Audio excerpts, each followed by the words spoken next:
Hello everyone, সকলকে অনেক অনেক স্বাগত পিঞ্চ অফ সল্টে।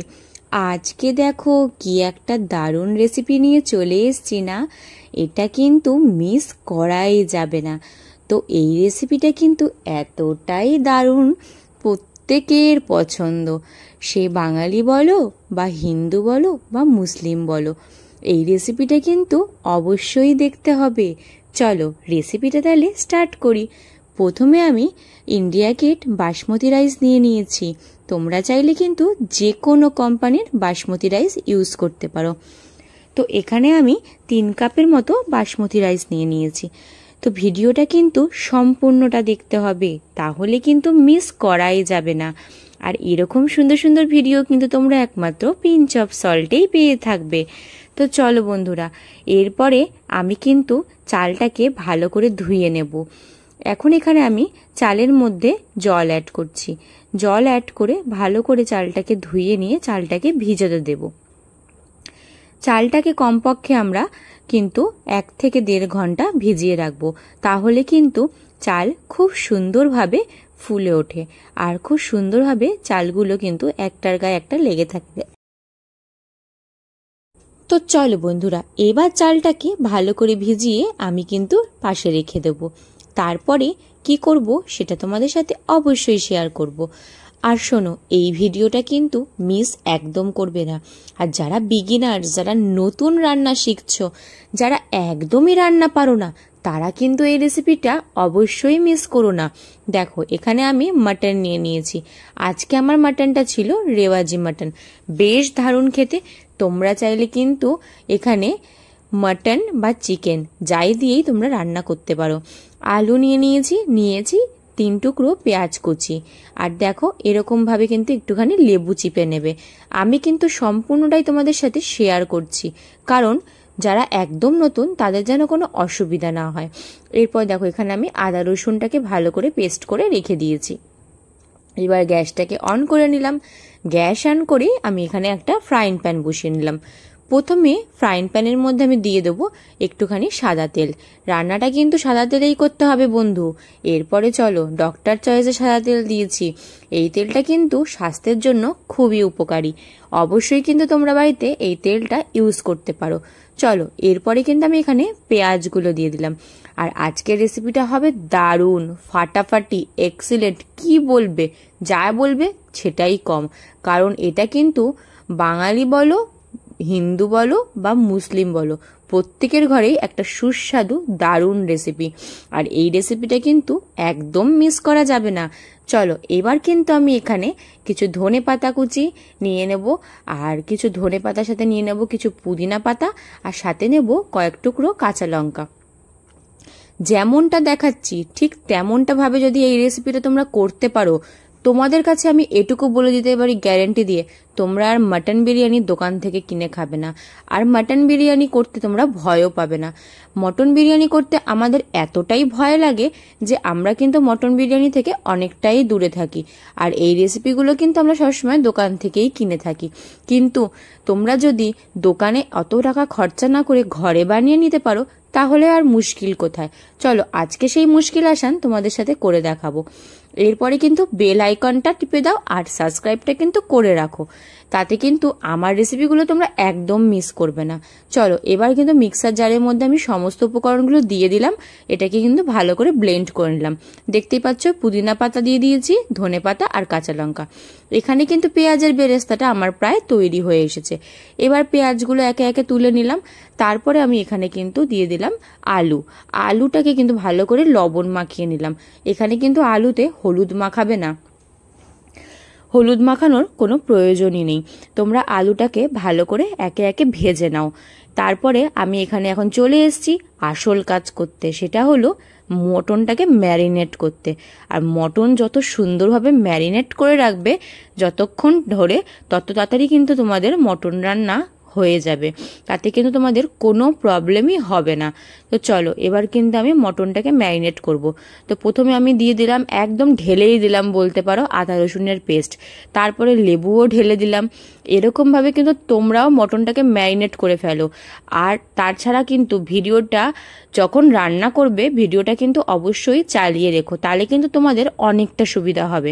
তারপর দেখো এখানে লবণ দিলাম হচ্ছে একটু লঙ্কার গুঁড়ো, দিলাম ধনের গুঁড়ো, জিরের গুঁড়ো, আর দিলাম সামান্য পরিমাণে হলুদ গুঁড়ো, দিয়ে দিলাম স্বাদ মতো চিনি। চিনি যদি তোমরা পছন্দ না করো অ্যাভয়েড করতে পারো, তো সেজন্য কিন্তু চিনিটা সম্পূর্ণই অপশনাল। এবার এখানে আমি দেখো কাঁচা লঙ্কা আর ধনে পাতা, আর তার সাথে দিয়ে দিলাম যে পেস্টটা করেছিলাম পুদিনা দিয়ে সেটা। চলো চলো তাড়াতাড়ি করে বেল আইকনটা টিপে ফেলো, আর ফেসবুক থেকে যারা দেখছো তাড়াতাড়ি করে ফলো বাটনটা টিপে ফেলো, নয়তো কিন্তু এই ভিডিওগুলো একদমই চোখের সামনে আসবে না। আর এরকমভাবে কিন্তু তোমরা তাড়াতাড়ি করে ঘরে অথেন্টিক সুস্বাদু স্বাদের মটন বিরিয়ানি একদম খেতে পারবে না। তো চলো তাড়াতাড়ি করে এটাকে সাবস্ক্রাইব করে রেখে দাও। এবার দেখো এটাকে কিন্তু আমি ভালো করে মাখিয়ে নিয়েছি। মাখিয়ে নিয়ে কিন্তু এবার আমি এর মধ্যে কিছু উপকরণ মেশাবো। প্রথমে আমি একটুখানি আতর মিশিয়ে নেবো। আতরের ফ্লেভারটা কিন্তু মাটনের মধ্যে ঢুকলে পরে বেশ ভালো লাগে। আর তার সাথে আমি কিন্তু এখানে একটুখানি দিয়ে দিলাম বিরিয়ানি মশলা। বিরিয়ানি মশলাটা দিয়ে যদি মটনটাকে মেখে রাখো, মটনের সেন্টটা কিন্তু একদমই রেস্টুরেন্টের মতো আসে। চলো এবার কিন্তু আলুগুলোও প্রায় ভাজা হয়ে গেছে। এরপর দিয়ে কিন্তু আমি পেঁয়াজগুলো দিয়ে দিলাম। এখানে আমি কাঁচা পেঁয়াজ ইউজ করেছি দুটি বড় বড় দেখে। তোমরা কিন্তু এইভাবে পেঁয়াজটাকে হালকা আঁচে ভেজে নেবে। ভেজে নিয়েই 2 ঘন্টা পর মটনটাকে ম্যারিনেশন থেকে বার করেই একদম সোজা গ্যাসের মধ্যে দিয়ে দেবে। এরকমভাবে কিন্তু দিতেই হবে তোমাদেরকে, নয়তো কিন্তু মটন তোমাদের কিন্তু সুন্দর হবে না। তো চলো দেখতেই পেলে একদম তেল নেই, খুবই অল্প তেলে আমি রান্না করব। আর মটনের গায়ে থেকে এমনি চর্বি থেকে তেল বেরোয়, তো সেক্ষেত্রে কিন্তু এই রান্নাতে তেল দেওয়ার প্রয়োজনই নেই বলতে পারো। এবার একটা নিয়ে নিয়েছি হাঁড়ির মধ্যে এবার একটুখানি ভালো করে জল গরম করে নিয়েই আমি চালগুলো একে একে ছেড়ে দেবো। এবার কিন্তু ভাত রান্না করার পালা। ভাতের মধ্যে কিন্তু দেখো ওপর দিয়ে তেল ভেসে উঠছে। আমি কিন্তু ওখানে 2 থেকে 3 চামচ তেল ইউজ করেছি। কেন জানো? কারণ ভাতের মধ্যে যদি তোমরা তেলটা আর লবণটা ইউজ করো, পরে কিন্তু তোমাদেরকে আর তেল লবণ দিতে হবে না, আর ভাতও খুব সুন্দরভাবে একটার সাথে একটা লেগেও যাবে না। তো খুব সুন্দরভাবে ভাতটা ঝরঝরে হবে। এরপর দেখো মটনটা কিন্তু এদিকে কষছে ততক্ষণে। চলো চলো বন্ধুরা তাড়াতাড়ি করে সাবস্ক্রাইবটা করো আর বেল আইকনটা টেপো। এরপরে দেখো এখানে কিন্তু আমি টক দইটা ইউজ করলাম। এখানে আমি 100 গ্রাম টক দই জল ঝরিয়ে নিয়েছিলাম। অবশ্যই কিন্তু তোমরা টক দইয়ে জলটা ঝরিয়ে নেবে। তা আমি কিন্তু ছাঁকনি দিয়ে জল ঝরিয়ে নিয়েছিলাম। তো এবার কিন্তু 100 গ্রাম টক দই ভালো করে দিয়ে দেবো। এবার দেখো টক দই কিন্তু এখন এখানে ফেটে গেল, কিন্তু কোনো অসুবিধা নেই, টক দইটা খুব সুন্দরভাবে মিশেও যাবে। তো বন্ধুরা এই ভিডিওটা তোমাদের কেমন লাগছে? আর যারা একদমই রান্না জানো না তাদের জন্য কিন্তু প্রচণ্ড উপকারী। আর এরকমভাবে কিন্তু তোমরা যদি মটন বিরিয়ানি ঘরে করে খাওয়াও, তাহলে আশা করি তোমাদের কিন্তু বিরিয়ানি দারুণ হবে। এরপর দেখো আমরা 3 জন মানুষ, তাই 3টে আমরা এখানে ডিম নিয়ে নিয়েছি। এবার প্রেশার কুকার নিয়ে নিয়েছি। ইগনোর মাই প্রেশার কুকারের অবস্থা। আমার প্রেশার কুকারের অবস্থা কিন্তু খুব খারাপ, প্লিজ ইগনোর করে যাও। তো চলো প্রেশার কুকারের মধ্যে এবার মটনটা কষানো হয়ে গেছে, মটনটা পুরো ঢেলে দেবো। তো একে একে মটন আর আলুটা প্রেশার কুকারের মধ্যে দিয়ে দিলাম আমি মটনের থেকে তার 1 আঙ্গুল উঁচু করে জল। দেখতেই পাচ্ছ মটন কিন্তু ওপরে প্রায় দেখাই যাচ্ছে, মানে 1 থেকে হাফ আঙ্গুল উঁচু করে তোমরা মানে হাফ কর উঁচু করে জল দিয়ে দেবে। দিয়ে এবার কিন্তু মটন আমি সিটি দিতে বসিয়ে দেবো।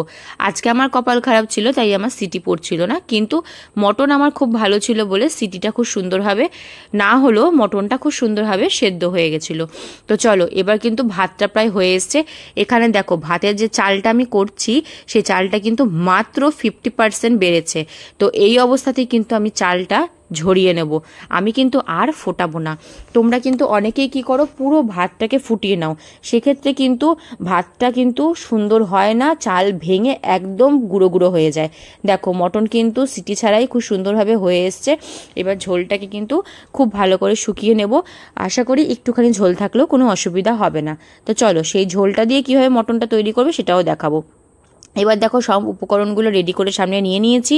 বেল আইকনটা টেপো, তাড়াতাড়ি করে টিপে দাও, না তো কিন্তু সাবস্ক্রাইব না করলে আমার চ্যানেলটা কিন্তু পুরো চলে যাবে আর তোমরা কিন্তু পাবে না। আর ভিডিওটা ভালো লাগলে কিন্তু লাইক লাইক লাইক লাইক কিন্তু তোমরা কেউ করছো না, মোটিভেট করতে হবে তো, লাইক না করলে মোটিভেট কি করে হব। আর ফেসবুক থেকে যারা দেখছো তারা কিন্তু খুব শেয়ার করো ভিডিওটা, তারা কিন্তু অবশ্যই শেয়ার করো, এই কারণে যে এইরকম বিরিয়ানি কিন্তু তোমরা আর কোথাও দেখতে পাবে না। এত সহজে এত সুন্দর বিরিয়ানি বানিয়ে ফেললাম আর বলার মতো না। তো চলো, একমাত্র পিঞ্চ অফ সল্টেই পেয়ে যাবে। এবার আমি মটনটা পুরো দিয়ে দিলাম, দেখো কতটা ঝোল ছিল, ঝোলটাও দিয়ে দিলাম। ওপর দিয়ে আলু দিয়ে দিলাম, আলু দিয়ে এবার একটুখানি বেরেস্তা দিয়ে দিলাম। এবার ওপর দিয়ে পুরো চালগুলো দিয়ে দাও। চালগুলো কিন্তু 50% সেদ্ধ হয়েছে, এখনও কিন্তু 50% সেদ্ধ হওয়া বাকি রয়েছে। তো চলো, এবার একটুখানি চিনি, তারপর একটুখানি লবণ, তারপর একটুখানি দিয়ে দেবো বিরিয়ানি মশলা, এবার একটু ডিমটাও দিয়ে দিলাম মাঝখান দিয়ে। দেখো এবার কিন্তু একটুখানি গোলাপ জল, হালকা করে একটু কেওড়ার জল, আর দিয়ে দেবো একটুখানি ভিনিগার।